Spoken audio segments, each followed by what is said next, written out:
Good afternoon. My name is Heaven Edwards, and I will be talking about how the saying, as the twig is bent, so goes the tree, applies to the life of former Minnesota police officer Derek Chauvin.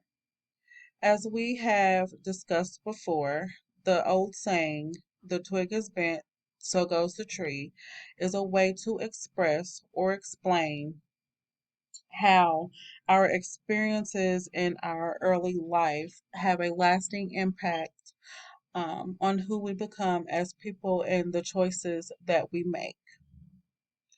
Derek Chauvin was a Minnesota police officer. He was recently sentenced to 22 and a half years in the death of George Floyd. Chauvin is the first Minnesota white officer to be criminally prosecuted in the death of a black civilian. Chauvin is 45 years of age, which places him as an adult in the adult category of the human lifespan. Growing up, Chauvin lived in a predominantly white suburban area. It states that it was 96.6% white, so there were no other people of different backgrounds that lived in that area. Because he wasn't exposed to people of different ethnicities and cultures, um, I don't believe he was aware of how to communicate with them. He didn't understand maybe the language and maybe the behaviors of people that came from different backgrounds. And so I feel like had he um, learned and was taught about different people and backgrounds, that he would have a better understanding of how to communicate with others. I believe that this is a great representation of the theory of nature versus nurture.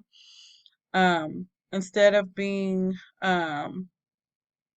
taught and learning, he only knew what his surroundings were. He only knew about people around him and sort of how to deal with that. Um, and so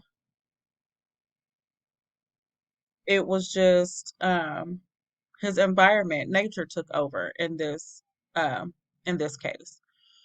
Siobhan was a victim of bullying growing up. It states that he was known as the quiet, skinny kid.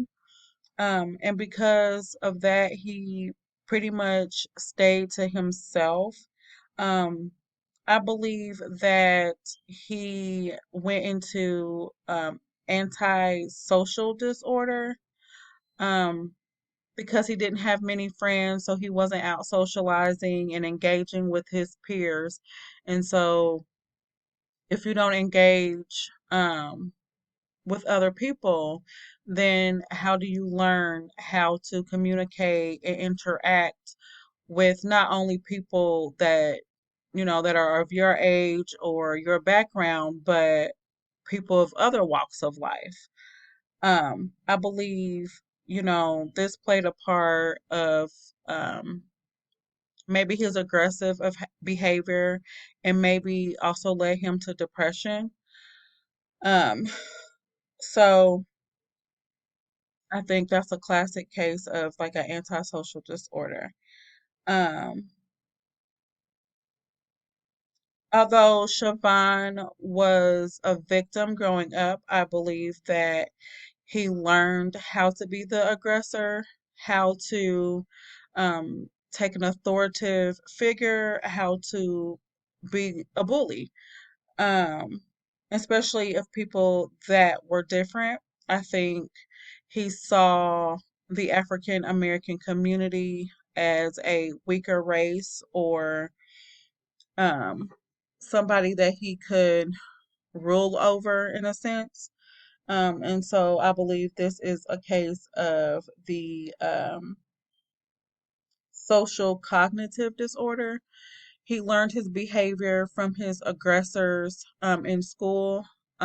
He learned from them their tactics, what they did, and how that made them feel, and also how it made him feel. So I think this was a case of hurt people hurt people. Um, so it says that in his adult life, Siobhan just was really aggressive with people of color, especially the African American race.